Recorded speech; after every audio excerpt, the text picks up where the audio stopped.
started. My name is Greg Adams, and I'm on the Little Rock School Board, and this is a school that's in the zone that I represent, which is Zone 8. So there are two schools in Zone 8, McDermott Elementary and Jefferson Elementary, and I'm glad that all of you are here tonight. So thank you for coming out. And so let me take a little poll first, just to see who all we have. So how many people are connected to McDermott? All right. How many people are connected to Jefferson? Oh, Jefferson sort of used to be connected to Jefferson, and Dr. Wright is going to claim them all, as he should. All right. How many people are from other schools? Give me some other schools. Where else? Terry Elementary. Forsyth Heights, Fair Park, and Central. Forsyth Heights, Fair Park. Beautiful. Stevens. Yes. Lacey Academy. Lacey Academy. Great. Great. Yes. Mapleville. Mapleville. Middle or high? Middle or elementary? Middle. Retired Little Rock School District. Retired. And we have Parkview. We talked about that. In Washington. Good. Anybody else? Did we miss anybody else? Well, thank you, each one of you, for being here tonight. And on behalf of the district and all the people who are leading, we know that whether you're a teacher or a staff person, or whether you're a parent or a grandparent, that you have choices. And you could be at other schools. And you could have your kids at other schools, and you could work at other schools, but you have chosen to be connected to the Little Rock School District. And we know that and appreciate that, and we want to earn that every day so that we can earn your trust and do the right by your children and by your community. And that's up to us to do that. And if we're doing a good job, we hope you let us know. And if we don't need to do a better job, we hope you'll let us know that too. And we're so grateful that you came out tonight, because we are thinking about some other things that we need to do so that we can do an even better job here in the Little Rock School District around several different issues. So this is what we're going to do tonight. First, in just a second, I'm going to turn the mic over to our superintendent, Dr. Wright, and we're going to talk to him about our new strategic plan that has been developed with a lot of community input and a lot of input from our staff and students, and we want to let you know what's happening there. Then we're also going to talk about a couple of things where we really are looking for your input. We're going to have some small group discussions, and then you're going to have a chance to report out and give us some input. One is about how do we deal with cell phones in schools with students? And there's a lot of different opinions about that, a lot of different thoughts about that. And before we make our decision about if we're going to change how we're doing it now, we really want to get your input. So thank you for that. And we're going to look forward, we're going to be gathering your input tonight and the input from all the other community meetings that we're doing in every one of the 9 board zones. And then we're also going to be listening and talking about if we're going to, an idea about changing our school calendar away from the traditional school calendar that we do now and having more breaks through the year and a smaller break in the summer.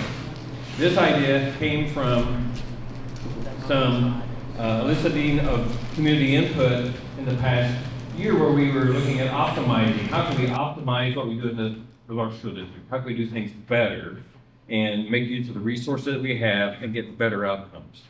So we are looking for your input to see if you think there would be some advantages to that or what the disadvantages would be, because we are not making any proposals at this point. We're just trying to get input. So that's what we're going to do. Then we're going to report out and have some questions. And you in your small groups will report out to us. Then we'll come up here to thank you and for coming out tonight. And I'm glad some of our community meetings we've been able to have a seat director also. We're not able to do that tonight, but I'll be around. So when we're finished tonight, if anybody has questions or something for me, or you want me to hear about something, or you have a question about something of the school board wise, I'm glad to stick around. So I think that's all that we need to do. Is there anything else we need to do, Ms. Dial or Dr. Wright? No? Oh, I need to ask, does anybody have a different language that would be helpful to have this meeting happen in a different language, because we have some folks who can help with that? Everybody okay with doing our things in English? All right, Dr. Wright, we'll turn it over to you. Thank you, sir. You're welcome. I'm glad to be saying happy birthday to you before the meeting started because I was prepared to do a solo. But I can take that off the agenda. Good evening, everyone, and thank you guys for coming out to, I think it's our 5th? Good. One of several town halls that we have had, and so I'm just gonna jump right in and get to it, and we will have plenty of time and opportunity to hear from you in just a few minutes. And so the first topic that Mr. Adams already introduced was our strategic plan. In the handouts that you received today, you should have 2 handouts that are about our strategic plan. One will look like this, and the other one looks like this. So I'm first going to start with this document.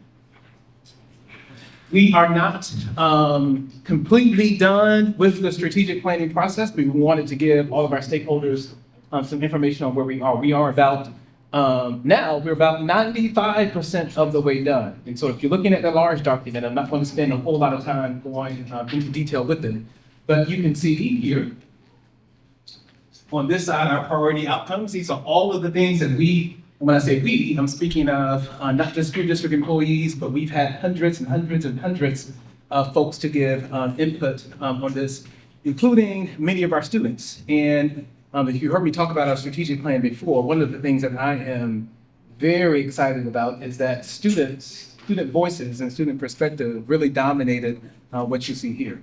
And so on the column where the priority outcomes are listed, these are the things that we are looking to achieve over the next 5 years.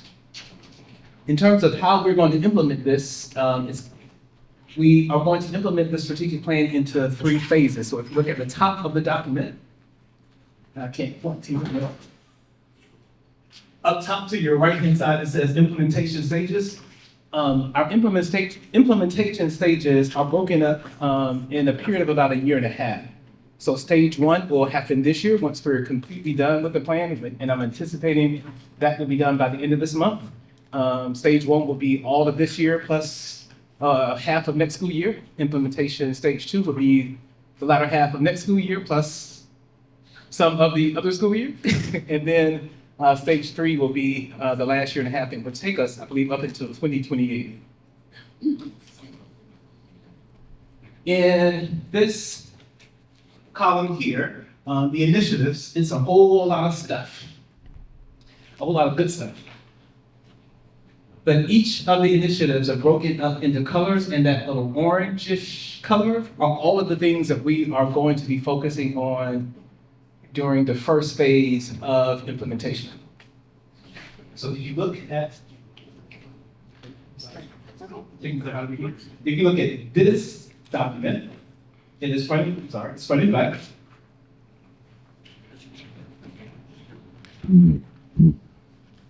It should be front and back. Oh, this is Spanish English. On the back of that document, you should see something that looks like this. Those are all of the year 1 initiatives broken out, just so that you can see what we will be focusing on during the first stage of implementation this year and next year. And so I wanted you to take just a few minutes to kind of skim over that. I've kind of glossed over this a lot, but our strategic plan is broken up into 4 different themes: affirming school cultures, meaningful student learning experiences, value and equitable school options, and excellence in our talent. And all of our initiatives are aligned to those 4 themes. And again, those 4 themes were identified by the hundreds of people who helped put this plan together. So just take a few minutes and look at the things that we will be focusing on during year 1, or stage 1, which is about 1.5 years. And what's missing from the plan now is, you see the year 1 initiatives, but then we actually have committees that are working on the actual actions that will be aligned to those year 1 initiatives that you see on that page. Those committees just reported out to us on Tuesday of this week.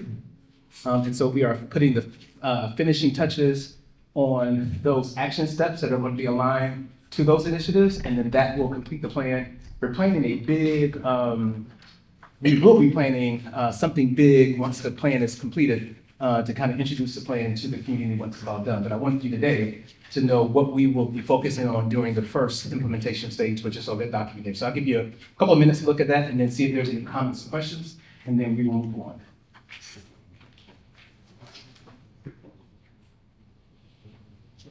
Who are the committee members? Question was, who are the committee members?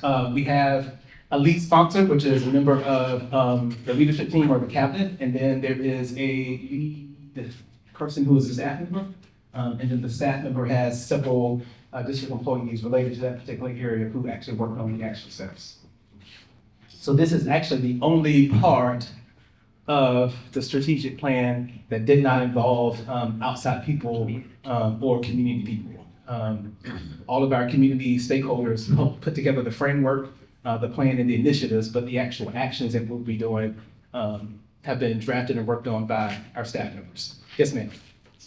Teachers that are getting input on actions of what Mr. Johnson. Yep, Teachers from all levels, like little kids, middle school kids, and high school kids. I believe so. I yes. would say, I don't think they need to. Yes, Different age groups. I believe so. Yes, ma'am. And different action plans for different populations being developed. I know like our population here at McDermott has different challenges that they face versus even people in our own same zone at Jefferson. Mhm. So with different would it be a one size fits all action plan at every campus that's in elementary, or would it be a network plan? So network two, so that streets are different. Very good question. It is a district plan. And so once you see the action steps, once we complete the plan, you see the whole entire document, everything will be applicable to every single school. Now, how it's implemented may look different, depending upon the population. But what you'll begin to notice, so if you look at all of these initiatives that will be spread out over the course of 4 years, it is a lot of stuff. It's a lot. And what you will see in the actual implementation actions once they're done for this first year, a lot of it is really about system buildings and putting things in place at the district level and at the school level so that we can actually do some of these things. And so when you actually see the actions, you'll see a lot of them are very high level, but it's because we actually need to have systems at the district level to be able to do these things and to be able to have processes to monitor, collect information, and to see how things are going. A lot of that is just missing in our district right now. So it's a lot of foundational system building. You'll probably feel a lot more of these things depending upon what thing they're aligned to in probably years 2 and 3 than you will in this first year. Hopefully that answers your question. And I think this is the very first meeting where we've had questions or comments about the strategic plan. So this must be our gifted group. I'm a GTD. See? Any other comments or questions about where we are with the I plan? would just think that you would maybe want to involve some more community people. Even, when you're saying that you're having teachers, there's a lot of us in the community that are retired teachers Yes, ma'am. that work for Little Rock School District and for a long time. And we've got some ideas. I am sure. We do. There will more than likely be plenty of opportunities for stakeholders who are not necessarily employees with our district to be a part of this once it's completed. There's so much work to be done. There's enough room for everybody to help out, trust me. So the more you want to be involved in actualizing this plan, there's plenty of opportunities for you to do so. And I don't want to get off topic, but there has been some interest lately from some other retired teachers wanting to, I guess, formally put together some type of retired teachers group to actually meet regularly, to be more active and to help us with some of the things we're trying to do. So if that actually materializes, then I'm sure you'll hear about it on our social media throughout the efforts. Any other? Yes, sir. Under the meaningful student learning experiences, 2A, identify and support the implementation of district-wide instructional practices. Does that leave room for the academies model? How does the academies model work into this new strategic plan? So I can't remember the actual initiative, but there is one initiative that is aligned to making sure, and I'm paraphrasing, but you can see it in there somewhere. It's probably not on the year one. It's probably in the bigger one. That's aligned to preparing students for life after high school. That's aligned to our career academies. That's aligned to some of our other CTE programs in schools. So it is connected to that part. It's probably not mentioned in the year one initiatives, but it is one in there. All right, we're ready to move on? Oh, I'll put my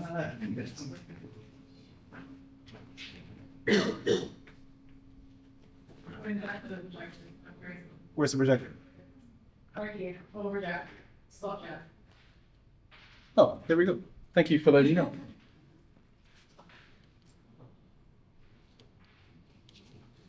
The center on the slide of the projector. You know what? There you go. All right. Topic number one. Whew. At this point, I just want to make an executive decision myself and just ban all cell phones. I'll need to leave mine at home if you want. But our first topic of discussion is around student use in cell phones. And so you can go ahead and click it. I'm not going to spend a whole lot of time reading slides. Basically, we, as I'm sure you've heard, it's been a national movement. And I've actually been surprised at the fact that several states have even taken it out of the hands of local districts and have just made state decisions to just ban the use of student cell phones in several states across our country. I've been sort of surprised by how quickly that trend has caught on and how quickly it is spreading, especially in states like California. But we all know how much cell phones cause distractions in our classrooms. We know that they have a purpose and that they can be useful for learning in some instances. But by and large, many of our students use cell phones for reasons that are outside of the learning experience. And my first year and my last year here, every month when I met with our teacher advisory council, I don't think we had a meeting where somebody didn't mention their frustration and aggravation with student use of cell phones in the classroom.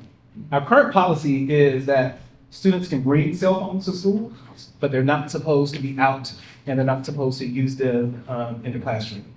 I'm not sure how long that policy has been in place, but as I have seen, as I visit schools and observe things that are happening, that is a practice or policy that is not necessarily, I don't want to even use the word implemented equally, because I do understand the frustration of many of our teachers.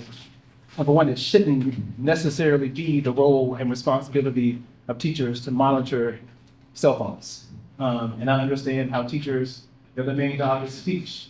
And they don't want to be, especially with middle and high school students, involved in back and forth arguments with students about the use of cell phones. But I think it's pretty clear at this point that our current policy needs some work.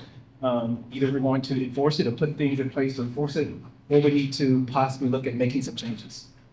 We already know that a lot of cell phone use is connected to social media, and we all know the harmful impact of social media on many different areas of mental health with our kids.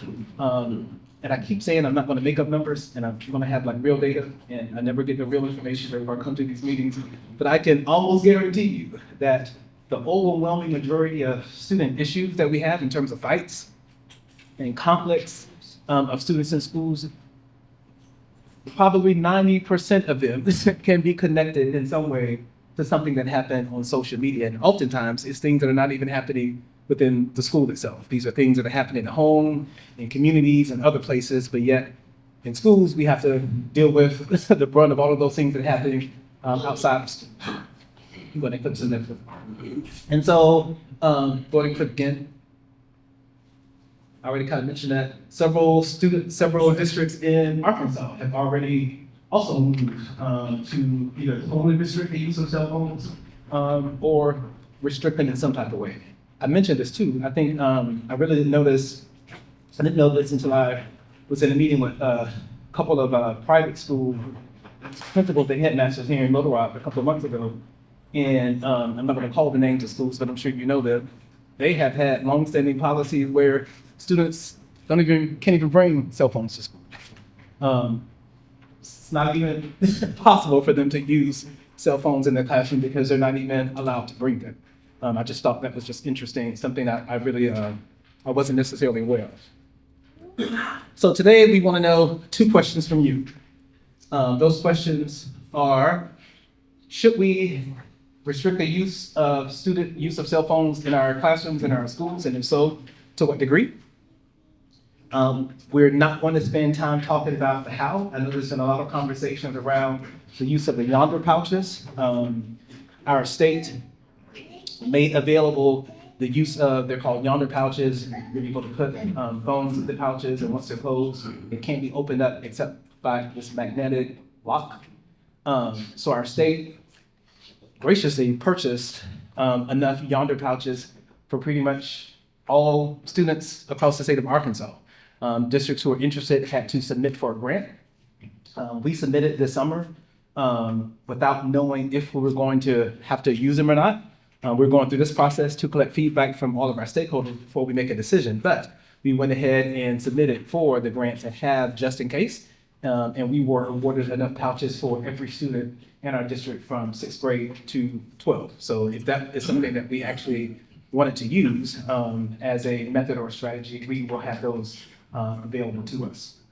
One thing that I also learned from another district here in Arkansas, I forgot the name of the district, but they are using their pouches as a consequence. So instead of like banning students using cell phones in schools, they have a policy similar to ours. And so if students incur any type of infraction with the use of their cell phones, then students who misuse cell phones have to secure their phone in pouches and not the rest of the students. And so there's many different ways in which we can approach this, but for the sake of these meetings, we just really want feedback from our stakeholders to know, should we, and if so, to what degree?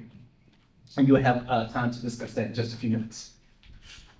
Go on to the next one, and these are the questions you will be answering in your small groups. Stephanie will come up in just a few minutes to give you procedures and instructions about that. And then you will do the same thing for this next topic, which is around non-traditional calendars.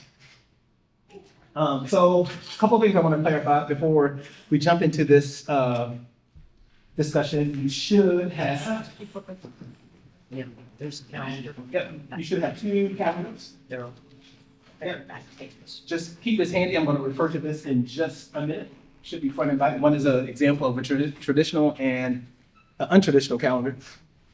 And so I want to clarify that an untraditional calendar is not the same thing as year-round school. So what we are proposing to do is to keep the same number of instructional days that we have in a traditional calendar.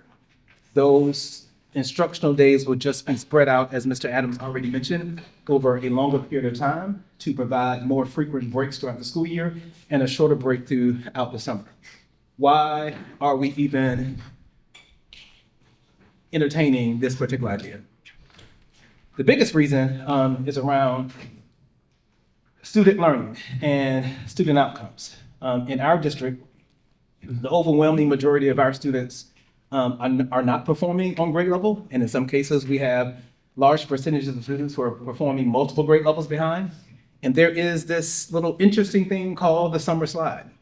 And I think we all know that over the course of the summer, especially if students aren't engaged in any type of learning activities throughout the summer, a lot of what they learn and gain throughout the year is lost. And so when you're already behind, and we, in our district, I know we do a very good job, especially with our students who are multiple grade levels behind. We have many different things in place to help them catch up. But whatever gain we make throughout the school year, a lot of those gains are lost over the course of the summer, especially if students aren't involved in enrichment types of activities over summer, like summer camps, summer school, or any other types of activities where they still have to stimulate their brain and still have to actually utilize things that they learn. When students don't have access to that, they lose a whole lot during the summer. And so we're looking for ways We're always looking for ways in which we can boost student achievement and student outcomes. And so that's one of the things. The second benefit is that we've heard and seen is around just mental health of both staff and students. I started teaching in 1997, which in my mind wasn't that long ago. It's really wasn't that long ago. But when I look at what teachers have to do today versus what was on my plate when I started teaching in 1997, it is night and day. Our teachers are, oh, thank you. Our teachers are teachers, they're counselors, they're nurses, they're therapists, they're sometimes referees. That was a joke, but 2 people got no laugh. Anyway, there's a lot on the plate of our teachers to do. And especially when you're working in schools with high need populations that require our teachers to even give more. Think about giving all you have for 9 weeks on top of 9 weeks on top of 9 weeks. And yes, we do get breaks every now and then. We do get holidays every now and then, but there are some long stretches of time. October is one where you get burned out. You get burned out easily. And so when we look at the example of the non-traditional calendar, you'll see how those kind of breaks are provided several times throughout the school year. And the good thing is, during some of those breaks, many of our students who need extra help won't necessarily be out of school during those times. And so we will still require certain students to come to school during those intersession breaks. And it will provide us more time, more uninterrupted time to be able to provide interventions and supports that we can't necessarily do for a long period of time during the school day. So again, that provides teachers breaks, it provides students breaks, and it provides us an opportunity to be able to serve some of our students, our student populations who actually need more help. There was a lot of other benefits on this slide that I didn't read, but hopefully you got a chance to glance at them. There are some potential disadvantages of this too, and the big one that we knew about prior to us even having these conversations, but we've heard it over and over and over again, is around childcare.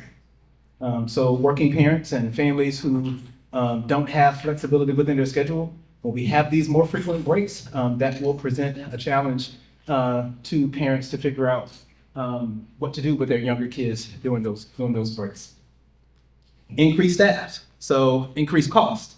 So when I talked about using some of that time during those intersession breaks to be able to provide additional instruction to kids who need them, who's going to be doing that? It's going to be some of our teachers and some of our clerical staff and other members of our school community, which will be extra days over and beyond the days that are in their contract, which means that we're going to have to pay more for those services to take place.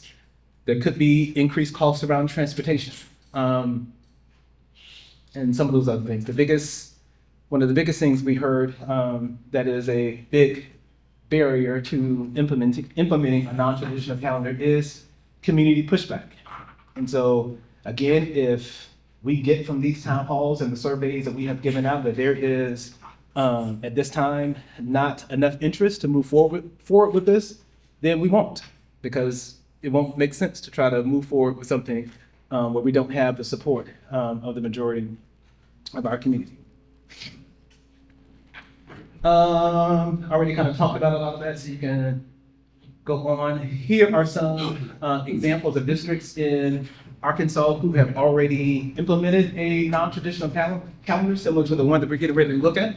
Hot Springs, they started this year. Marion, Wynn, East Poinsett, Montgomery, and Osceola. None of those districts can compare really to us, but yet still we want to share that there are some other places in the state who have moved to non-traditional calendar.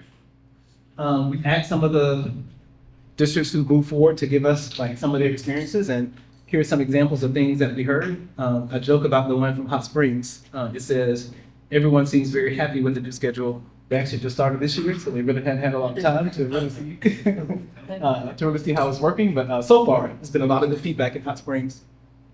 One of the big challenges that we have heard is the compressed time during the summer. So the summer is when we try to do a lot of our big construction projects or repair projects or building cleanings and all those different types of things.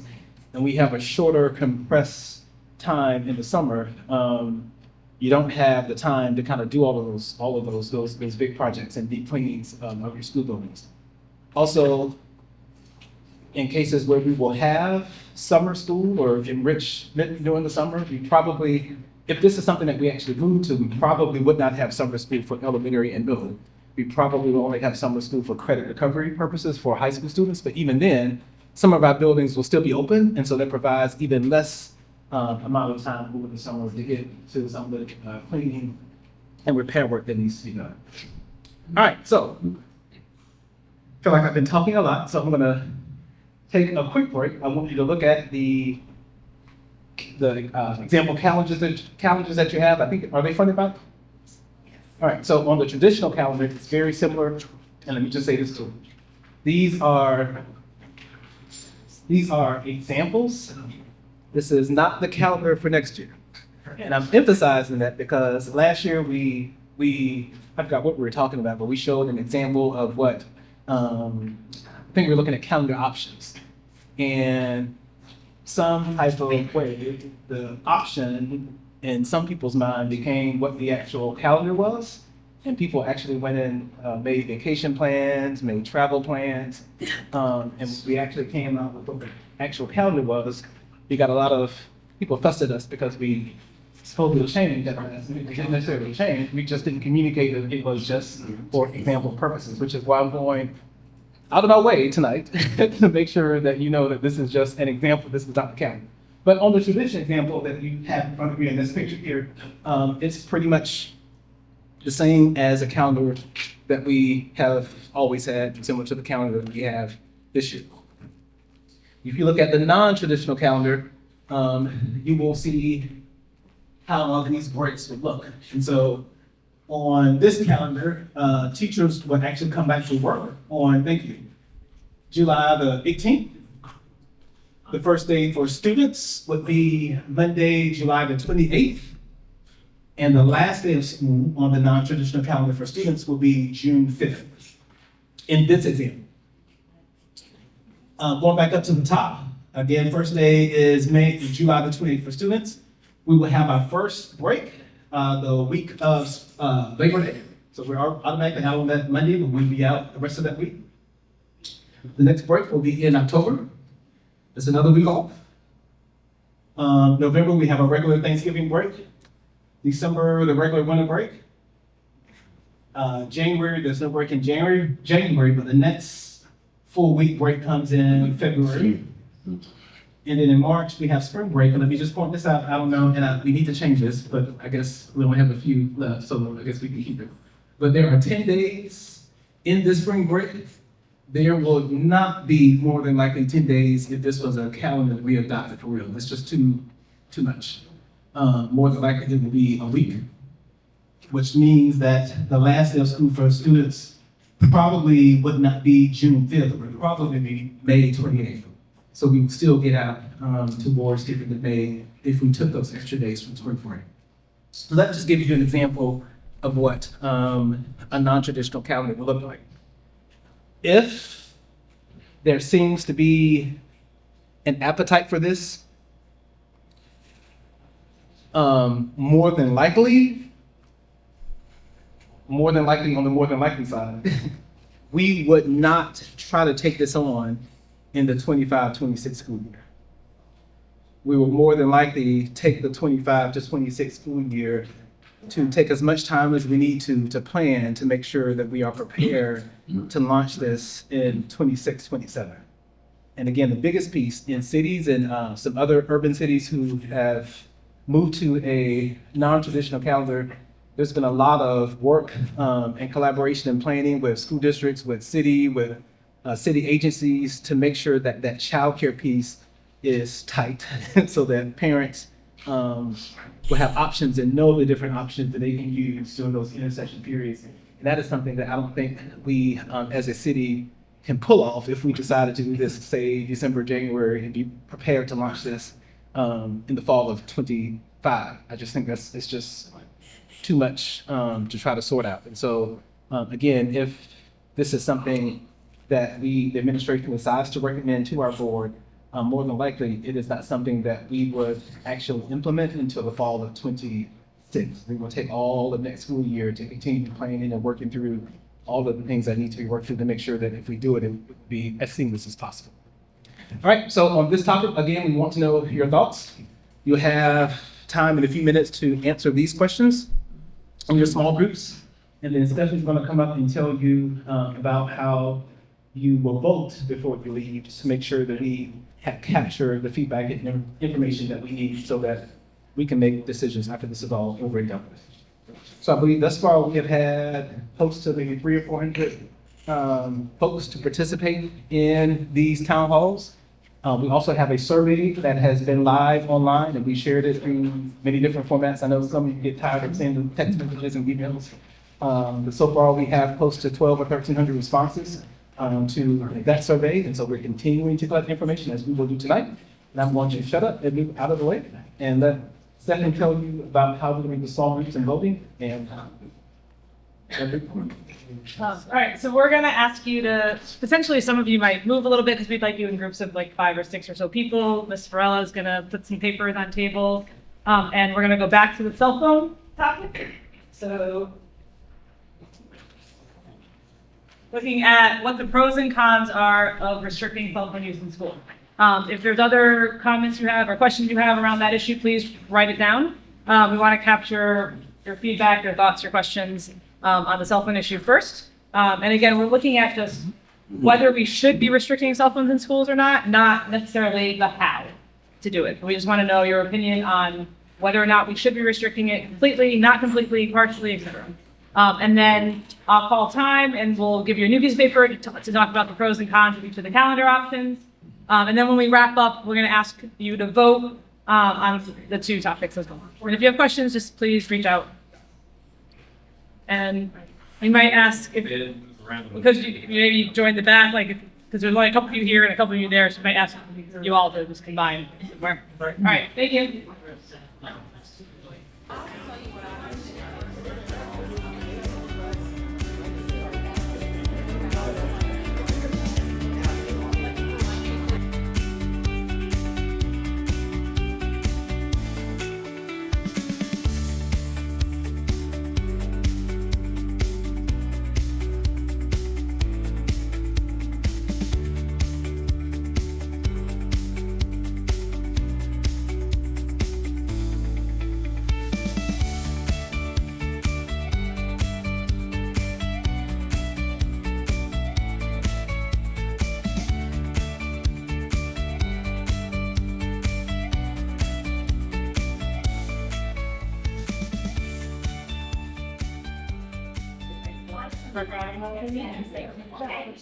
All right, I know we have lots of feedback.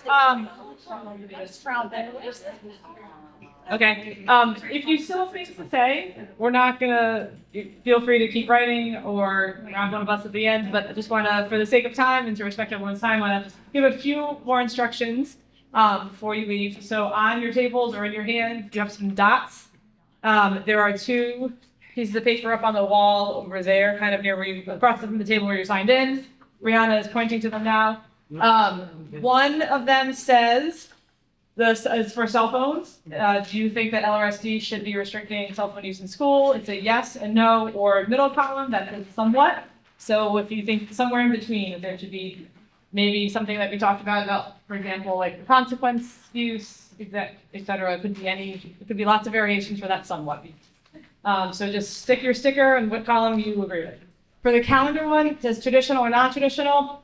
We want to reiterate that this is not going into effect next year if people want non-traditional. What this really means is there enough support, interest from the community, from staff, from family members that we should dive deeper into the research around what a non-traditional calendar would look like? Should we be really going into the cost model, looking into the child care options, and really coming up with a more detailed look at what the non-traditional calendar would look like to come back and present? So it's really just, is there enough interest right now that we should continue to pursue that option? It's not and we want to reiterate again that these calendars are not official and they should not be put out there, and no one should be planning their vacations around them.